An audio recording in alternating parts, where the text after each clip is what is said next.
Muy buenas tardes, amables televidentes. Bendiciones para todos. Aquí estamos con otra entrega más de tu espacio Yo Te Escucho. Hoy, jueves 21 del mes de agosto del año 2025. Un jueves, señores, con muchas informaciones, pero sobre todo dentro de ella en el ámbito meteorológico. Y para hablar de ello tenemos un invitado especial a través de la red telefónica. Se trata de Julio Ordóñez del Indomé. Julio, buenas tardes. Gracias, buenas tardes para la gente que nos escucha por este medio. Vamos a llevarles la información meteorológica para este jueves 21 y demás días de la semana. Hoy hemos tenido un día bastante caluroso en la República Dominicana, donde solo se han presentado algunas actividades de aguaceros ampliamente dispersos en provincias como San Juan de la Maguana, Elías Piña, Santiago Rodríguez y Dajabón. El resto del país, las lluvias han estado muy escasas, incluyendo también a Monte Plata, donde han ocurrido algunos chubascos locales. Las temperaturas calurosas, como dije al principio, oscilando en gran parte entre los 30 a 35 grados Celsius, pudiendo ser superiores en puntos apartados. Como siempre, hacemos la exhortación a la población a ingerir suficientes líquidos, a vestir ropa ligera, preferiblemente de colores claros, y a evitar el sol en el horario de 11 de la mañana a 4 de la tarde sin la debida protección. Recuerde que los niños y las personas mayores son mucho más susceptibles a estas altas temperaturas. Vamos a hablar de la actividad ciclónica actual en la cuenca del Atlántico, el Mar Caribe y el Golfo de México, América. El Instituto Dominicano de Meteorología vigila una onda tropical asociada a una zona de baja presión que mantiene una probabilidad de un 50% para poder llegar a la categoría de ciclón tropical en las próximas 48 horas. En los próximos 7 días también esta actividad podría llegar a incrementarse a un 70%. Nos mantenemos atentos y dándole seguimiento a dicho fenómeno. También hay otra onda tropical que sale desde África. Actualmente tiene un porcentaje de un 40% en las próximas 48 horas y para los 7 días próximos también se mantiene con ese mismo porcentaje medio. Ya para ir dando noticias, el huracán Erin actualmente se localiza a unos 390 kilómetros al este de Cabo Hatteras, en Carolina del Norte. Este huracán se mantiene con vientos de 155 kilómetros por hora y se desplaza hacia el noroeste a unos 30. Está generando oleaje bastante peligroso en todo lo que es el litoral costero de la costa este de Estados Unidos, pero Erin ya estaría saliendo de lo que es un ciclón tropical y entrando en aguas posttropicales.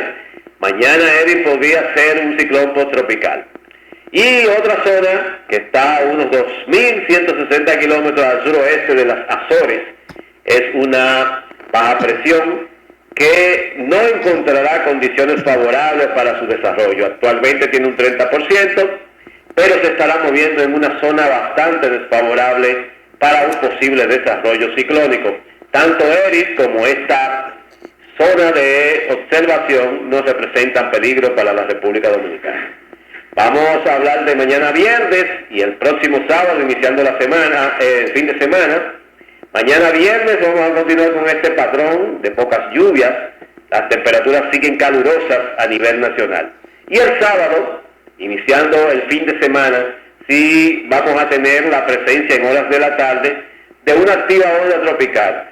Esta promete aguaceros con tormentas eléctricas y ráfagas de viento en distintos sectores de la geografía nacional, incluyendo el Gran Santo Domingo. Por lo tanto, desde ahora debemos estar pendientes de las informaciones que estaremos emitiendo desde el Centro de Pronóstico del Indomet, porque hay posibilidad de que se puedan crear avisos y alertas meteorológicas ante las lluvias que se prevén.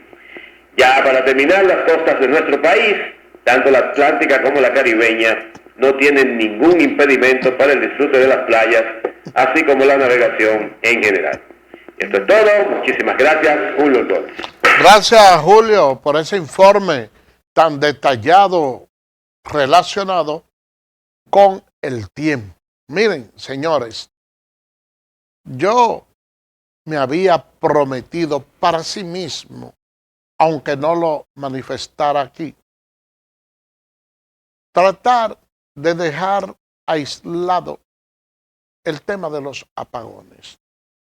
Pero la verdad es que, aunque quiera dejarlo fuera, no puedo, porque ese es un tema aislado.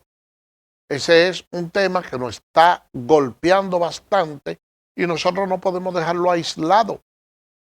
Miren, estos apagones que todo el mundo sabe que se aumenta el consumo de energía para este tiempo,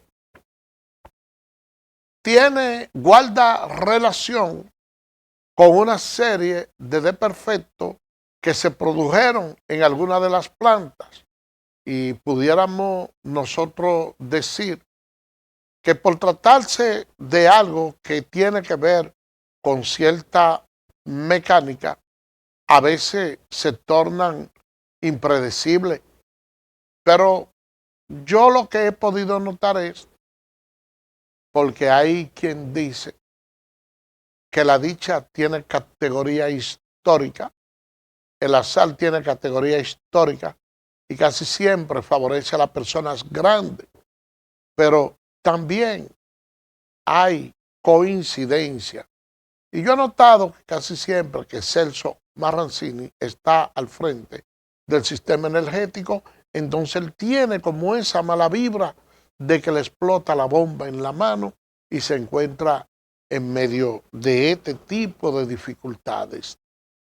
Nosotros hemos podido ver en Luis Abinader un presidente bastante preocupado que le pide a la población que tenga ciertos niveles de calma, y es lógico que esa debe ser la arenga de un mandatario, aparte de que al tiempo que le pide ciertas paciencias a la población, eso lo ha conjugado con un esfuerzo que todos vimos que él mismo se trasladó hacia Baní, a las instalaciones de Punta Catalina.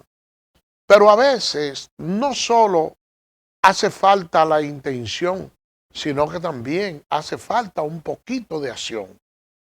Hace falta que parte de los protagonistas del sistema eléctrico sean desplazados de su puesto.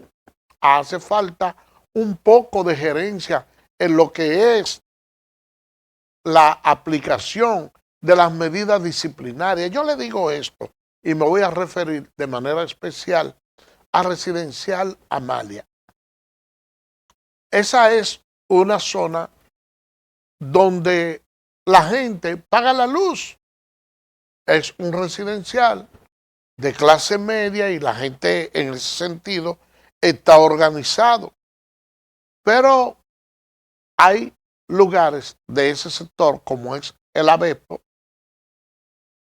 que tiene instalado un transformador que no va acorde con la demanda. Entonces, a cada rato colapsa y se daña. Entonces, los técnicos de EDESTE ya se han acostumbrado a que cada vez que la luz se daña, no obstante a que la persona tiene su contador y paga la luz, se hacen lo desentendido, buscando ser llamado para ser sobornado, recibir dinero, y han hecho de ese contador, de ese tanque que ellos utilizan ahí, de ese transformador, es la palabra, un negocio rentable que semanalmente se llevan una cantidad de dinero. Ya últimamente los moradores del sector han tenido que resignarse a soportar que aun cuando hay supuestamente el servicio eléctrico, una de las fases se daña, entonces la gente no puede dormir con acondicionador de aire. ¿Qué sucede? Que hubo una empresa que se llevó los cables buenos que habían, que eran de cobre, y los sustituyó por unos cables de aluminio, que cuando llueve o hay una brisita se sulfatan y no pueden dar el servicio. Bueno, pues diligentemente la Junta de Vecinos compró un cable de esos de cobre y le dijo a uno de los técnicos que sustituyera el cable de aluminio por uno de esos de cobre, a lo cual se negó el técnico. Lógicamente, si pone el de cobre, el problema se soluciona por lo menos por un buen tiempo y le resulta más rentable mantener el caos, y por esa parte se negó. Ahora, la pregunta que se hace es la siguiente. Dentro de esa estación donde uno vierte la queja en EDESTE, debe haber un supervisor que es el que le asigna los trabajos a los técnicos que hay en las calles, y ellos ven que eso es de manera continua. Entonces, esa persona que está al frente de ese departamento no siente ningún tipo de preocupación por ver cuál es el mal que ocurre ahí, que 2 y 3 veces a la semana hay que ir a reparar ese servicio energético. ¿O será que lo hace con una intención marcada para que esos técnicos que sobornan a quienes viven por ahí le den caer a ellos su ración del BOA? Entonces, cuando hablamos del tema eléctrico, son muchas las aristas que en él se cuecen. Entonces, hay que tener un cuidado mayor y tratar, señores, de que no haya un servicio tan deficitario. Ya el tema energético no solo ha traspasado el Gran Santo Domingo, sino que también está afectando a algunos sectores de la zona rural. Por allá, por Santiago, ha habido protestas. La gente del Falpo están llamando huelga por allá, por Navarrete. Y este es un tema que genera mucha opinión y ha sido durante mucho tiempo el grave problema que ninguno de los gobiernos dominicanos ha podido resolver a lo largo de la historia. ¿Y qué sucede? Que los partidos políticos lo utilizan a su favor cuando están en la oposición. Eso lo han hecho los partidos grandes. Lo hizo el PRD en contra del Partido Reformista, luego el PLD en contra del PRD, el PRM en contra del PLD, y ahora el PLD y la Fuerza del Pueblo en contra del PRM. Pero lo lamentable del caso es que nosotros, que sabemos que las principales fuerzas políticas que han gobernado este país, no ha podido ninguno resolver un tema que es endémico, que viene desde los tiempos de Trujillo. Cuando se quiere hacer campaña política, entonces se aborda un tema tan sensible como este. Y yo recuerdo que antes del PLD asumir el poder, como bandera de campaña, uno de los discursos que enarboló era que si el PLD ganaba el problema energético, se podía o lo podía resolver en 3 meses de una vez por todas.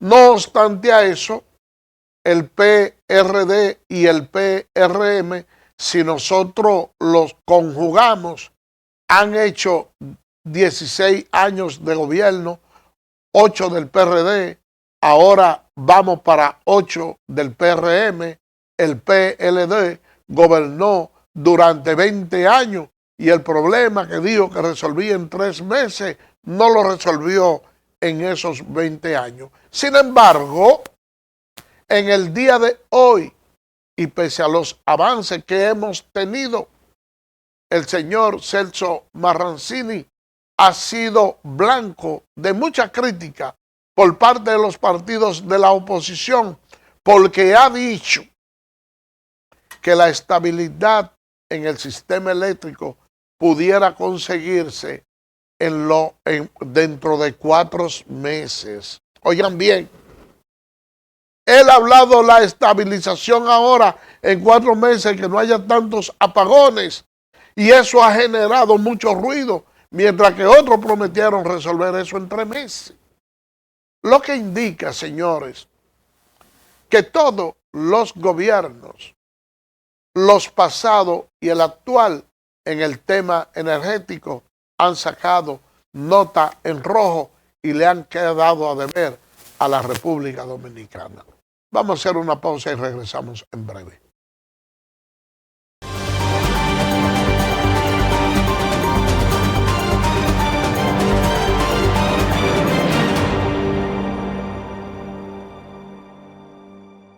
Eres experto haciendo que todos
medido, Edesur pone a tu disposición el teleconsumo, una herramienta en la que puedes monitorear el consumo de la energía eléctrica en la forma en que prefieras, diario, semanal, quincenal, como tú entiendas. Para poder recibir la proyección de tu factura eléctrica, solo tienes que enviar un correo a miconsumo@edesur.com.do. Tú tienes el control, lo que tú consumes es lo que tú pagas.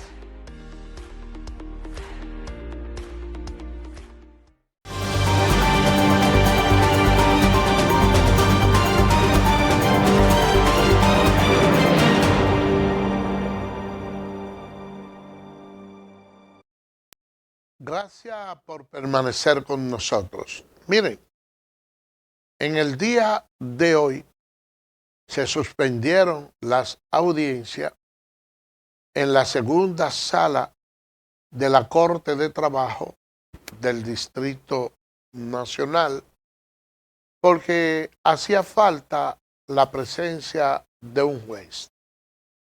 Eso es raro, porque la verdad es que en ese sentido los jueces siempre han tenido un sentido de responsabilidad y van a sus audiencias. En otras ocasiones se ha suspendido también por la falta de vocal. Ahora, lo que siempre tenemos que estar presentes en todas las actividades somos nosotros los abogados, que somos de los actores principales, pero que realmente no tenemos esa protección como tienen los demás de poder ausentarse. Y yo traigo a colación este elemento porque cuando hablamos de justicia y hablamos de los tribunales laborales, tenemos que decir que estamos al umbral de una debacle porque el Congreso se ha propuesto la realización de una modificación del Código Laboral que, si bien es cierto, es del año 1992 y es un código que tiene cierta obsolescencia, no menos cierto es que también ahora estamos en presencia de un sector empresarial que ha sido completamente ávido y quiere obtener todos los recursos en desmedro de la clase trabajadora. Pero ¿qué más debemos apuntalar en ese sentido? Debemos decir que para que en la República Dominicana pudiera existir hasta cierto punto una paz laboral, se hace necesario que los actores principales jueguen el papel que deben de jugar. Uno ve que el Ministerio de Trabajo tiene sus abogados que están para darle un servicio gratuito tanto a los trabajadores como los empleadores, cuando se trata de una actividad que de índole privada.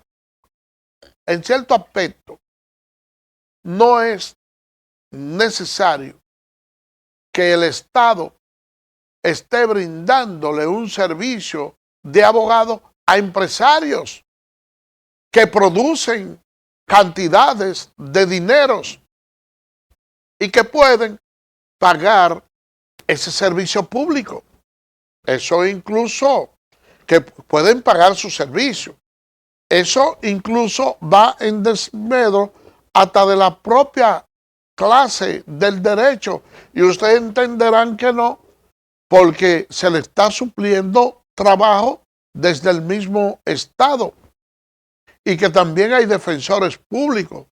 Pero una cosa es los defensores públicos en materia penal y otra cosa es los defensores para empresa privada que manejan cierto capital. Ahora, los comerciantes, como tienen un nivel de concupiscencia bastante grande, prefieren lo siguiente: agenciarse de una mano de obra extranjera, porque haciéndolo de esa manera se evitan tener que pagar la seguridad social. Y en la mayoría de los casos, sobre todo en esas empresas que son manejadas por chinos, por lo regular en los negocios que ellos realizan, que no se requiere de una mano de obra muy especializada, a los trabajadores le dan trabajo por apenas 2 meses y algo, ni siquiera lo dejan a llegar a los 3 meses para no tener que pagar liquidación laboral, y eso crea una inestabilidad laboral. Pero también, señores, aquí hay muchas empresas como la del área de la construcción que prefieren la mano de obra ilegal porque esa es la que le genera una mayor cuantía. Pero el papel del Estado no se ejerce de una manera efectiva. ¿Qué es lo que debe hacer el ministro de Trabajo cuando ve que el sector de la construcción está demandando una cantidad de mano de obras importada, al igual que como lo hace el sector agrícola? Para eso debe existir un protocolo y conforme a la necesidad que en la actualidad tengan esas empresas. ¿Y por qué yo le digo esto? Bueno, por la sencilla razón. Nosotros tenemos una serie de dominicanos sin empleo, pero también tenemos una cantidad de indocumentados pululando por las calles que también necesitan empleo.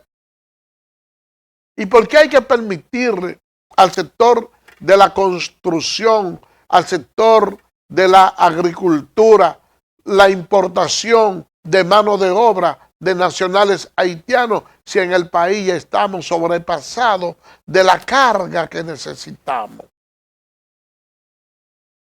Pero cuando esto sucede, ¿cuál es el deber del Ministerio de Trabajo? Es sentarse y conversar con ese sector empleador y exigirle que la mano de obra que vaya a utilizar para traerla al país tiene que ser de personas que cumplan con las formalidades legales que debe de cumplir cualquier extranjero, de tener una visa de trabajo y un contrato definido por el periodo en que esa persona va a laborar, y que se debe hacer una contratación de estado a estado, y que tan pronto concluyan los trabajos temporales o aquellos trabajos para una obra o servicio determinado, que de antemano tienen que establecer la duración del contrato de trabajo. Que si son empleados bajo esa modalidad, entonces exigirle a esos empleadores que cumplan con lo estipulado en el contrato, que es de la devolución de la mano de obra de esos trabajadores que vinieron de tránsito, para tan pronto concluyan esos trabajos, entonces hacer el recibo de descargo y enviarlo nuevamente a su país. Pero nada de eso, señores, sucede. Entonces, esos extranjeros que vienen de manera ilegal se quedan en nuestro país, dejándole al Estado dominicano, a la sociedad en sentido general y a la propia clase media un pasivo laboral que es bastante negativo y funesto para el desarrollo de nuestro país. ¿Por qué yo le digo esto? Porque ustedes pueden calcular la cantidad de dinero que se invierte en educación, la cantidad de dinero que se invierte en la maternidad de esas parturientas que vienen por la reagrupación familiar, y de acuerdo a las últimas estadísticas, eso rondaba alrededor del 36% del Producto Bruto Interno de la República Dominicana, de la inversión en educación y la inversión en salud pública. ¿Y quiénes se benefician de esa mano de obra? Son esos empresarios. ¿Por qué? Porque no pagan la seguridad social, porque no pagan el impuesto sobre la renta. Déjenme decirle que después que una persona pasa de los 35,000 pesos, debe pagar impuestos sobre la renta. Pero ¿cómo usted se lo descuenta a esas manos de obra que son informales y que reciben el dinero, vamos a decir, en efectivo, sin descuento de seguridad social ni nada? No hay forma, señores, de ustedes poder organizar esa situación. Yo pensé que cuando llegó la pandemia al país, que fue una situación que provocó la suspensión temporal de los empleos a nivel colectivo, en esa ocasión los empleadores se vieron con una carga muy pesada que el Estado dominicano tuvo que intervenir para aligerarla con los programas PATI, con los programas Quédate en Casa, donde se estableció una tarifa de salario con la idea de que el Estado le hiciera una ayuda compensatoria a los empleados, a los empleadores. Pero ¿qué sucedió?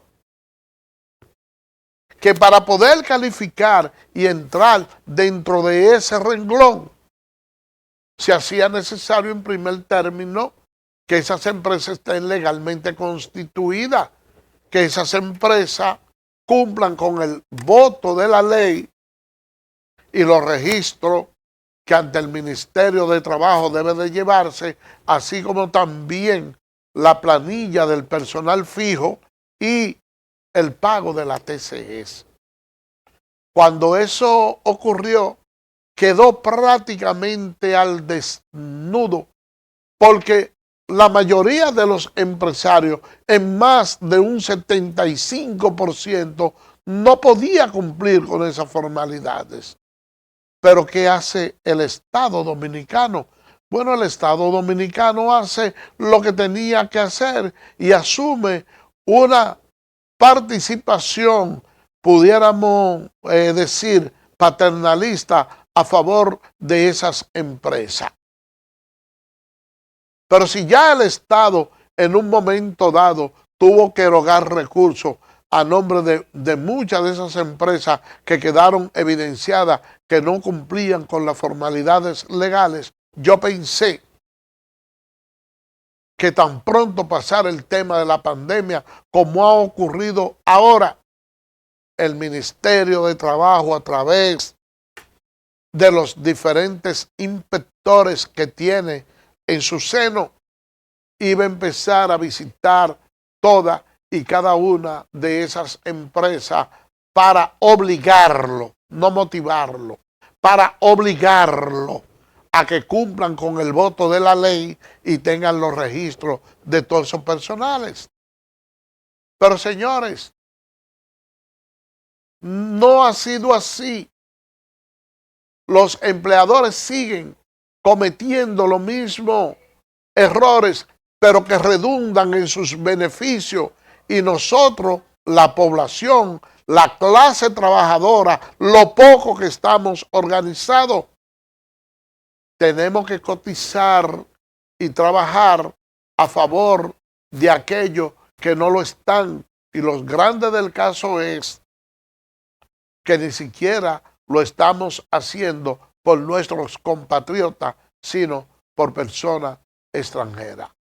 Vamos a hacer una pausa y regresamos en breve.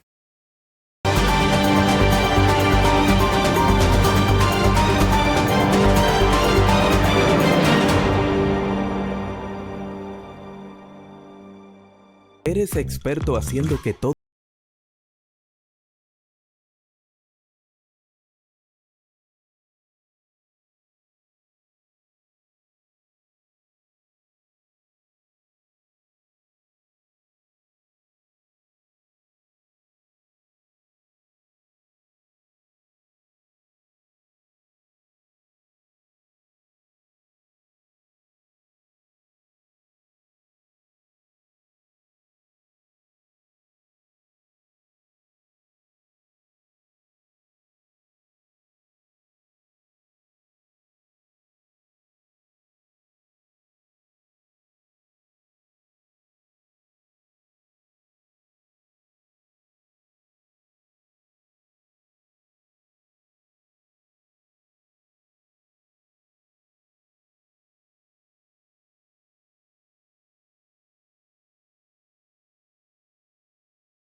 Edesur pone a tu disposición el teleconsumo, una herramienta en la que puedes monitorear el consumo de la energía eléctrica en la forma en que prefieras, diario, semanal, quincenal, como tú entiendas. Para poder recibir la proyección de tu factura eléctrica, solo tienes que enviar un correo a miconsumo@edesur.com.do.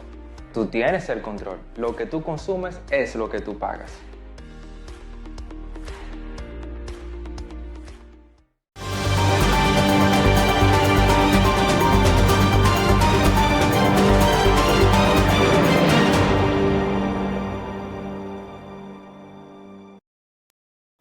Gracias por permanecer con nosotros. Miren, yo escuché una frase en los años más o menos en el 2000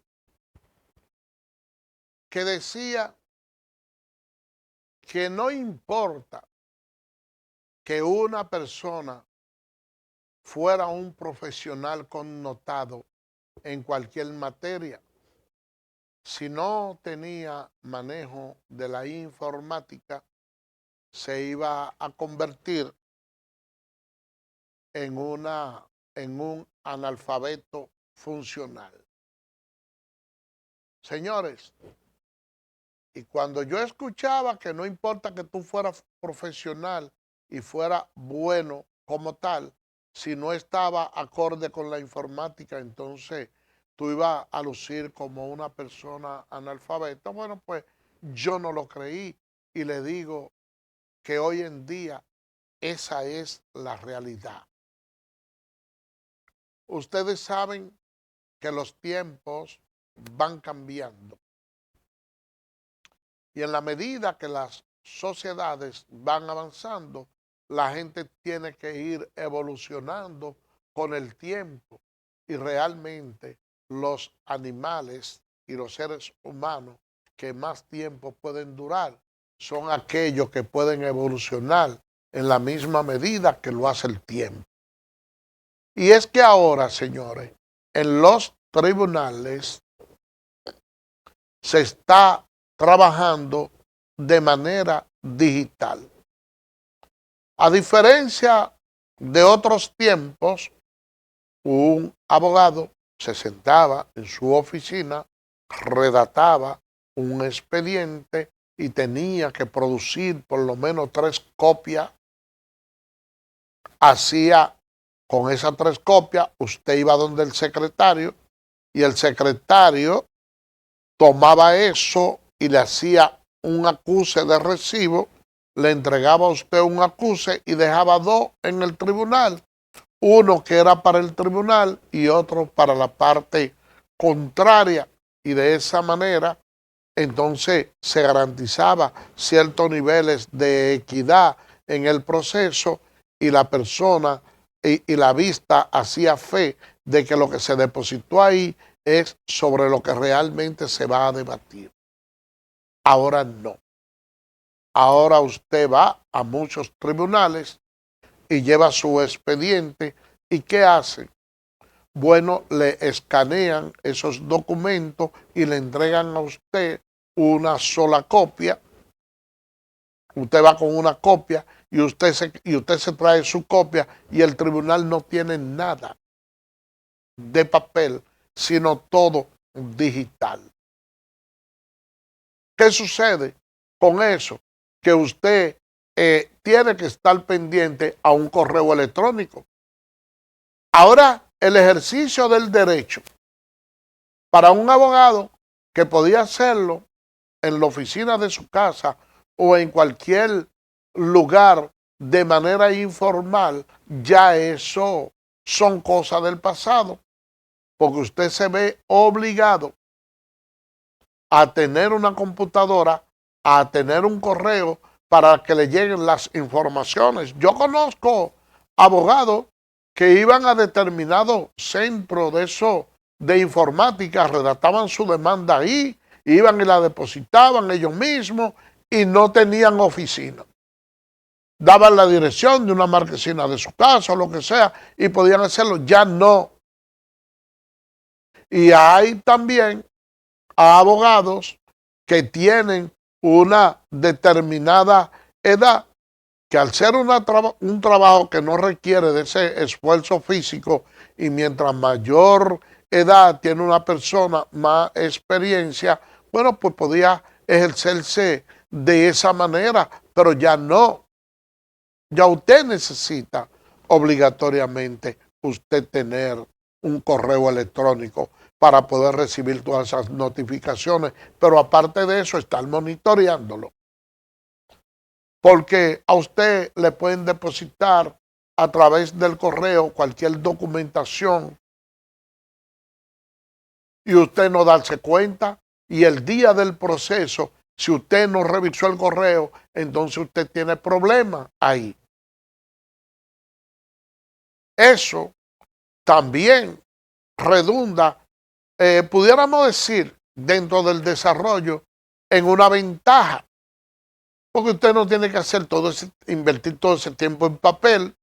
Si usted, por ejemplo, está llevando un caso allá en Puerto Plata, en Jimaní, en Elías Piña, usted no tiene que trasladarse allá porque usted desde su casa lo sube al sistema y usted hace sus notificaciones, su demanda y usted ve el día que le toque la audiencia si es necesario.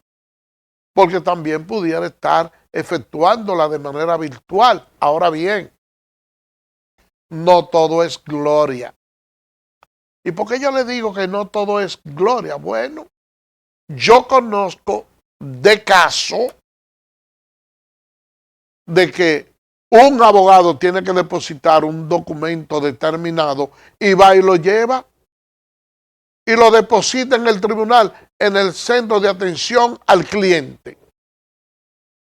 Pero la persona que está ahí por inobservancia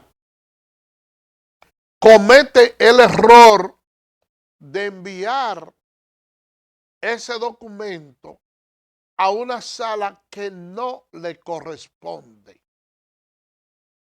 ¿Y qué sucedió?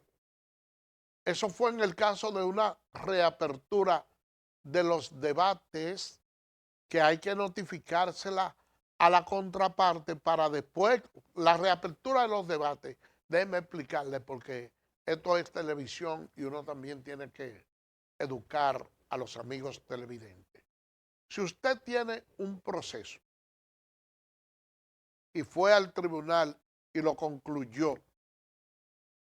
pero después de usted haberlo concluido, encuentra un documento que es de vital importancia, que puede variar la suerte del proceso, entonces la ley a usted le da la facultad de usted solicitarle al juez una reapertura de los debates, que lo abra nuevamente para usted, esa pieza que usted encontró, y le digo, mira, esta pieza puede variar el rumbo del proceso, entonces el juez le da la oportunidad y le abre el proceso para conocerlo. Pero para que la parte contraria se entere, usted tiene que notificarle que está solicitando esa reapertura de los debates. Entonces, esa parte contraria tiene el derecho de replicar, oponerse y decir la razón por la cual entiende que no se debe de efectuar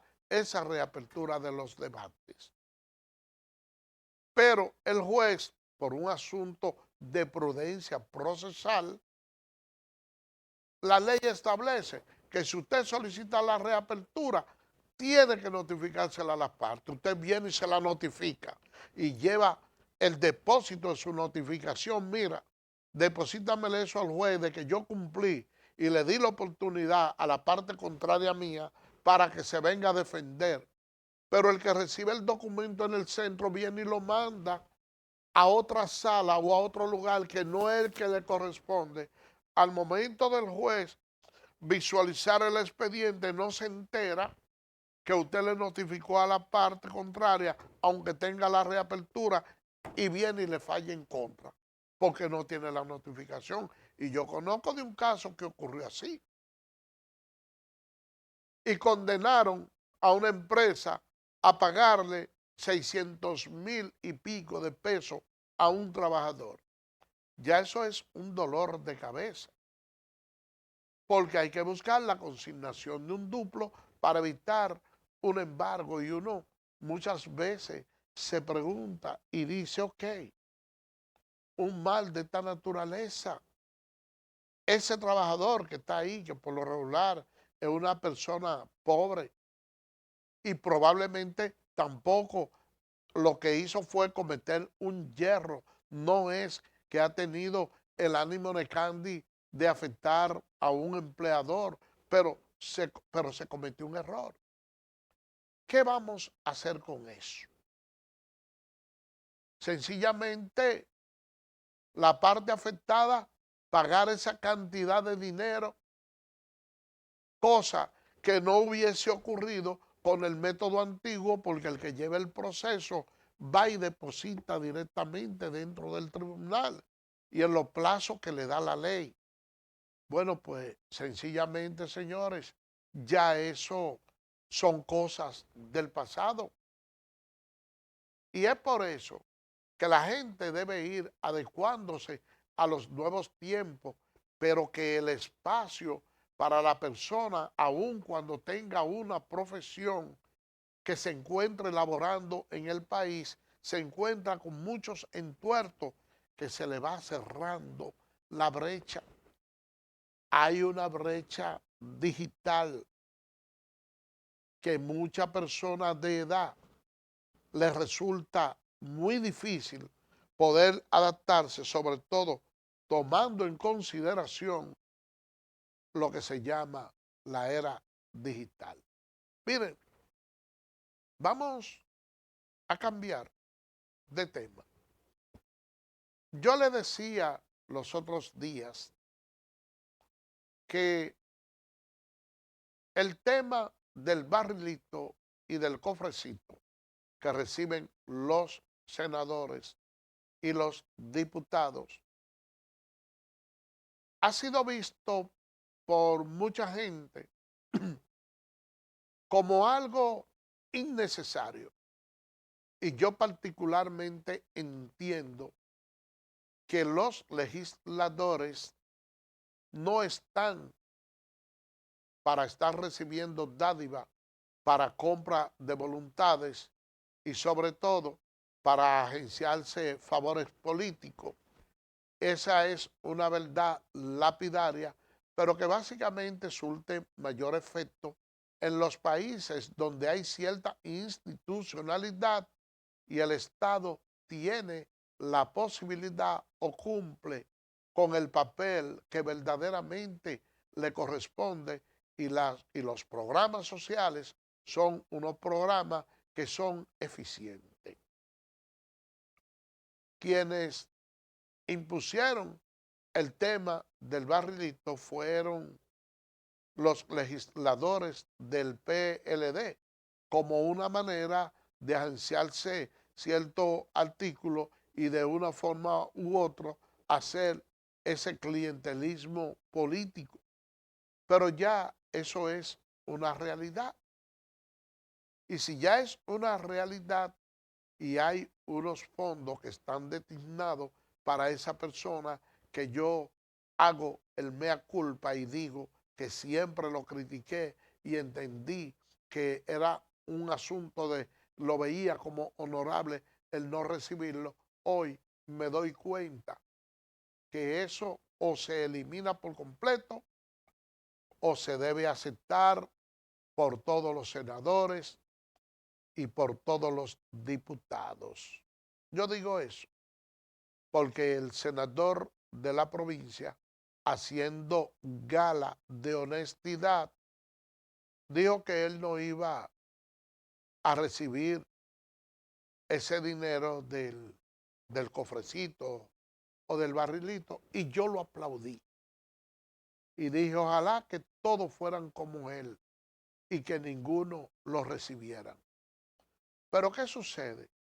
Que ese dinero que ellos no reciben no se invierte en los hospitales, en educación, van a manos de alguien que lo va a recibir o acrecienta el patrimonio de los demás dentro de sus pares.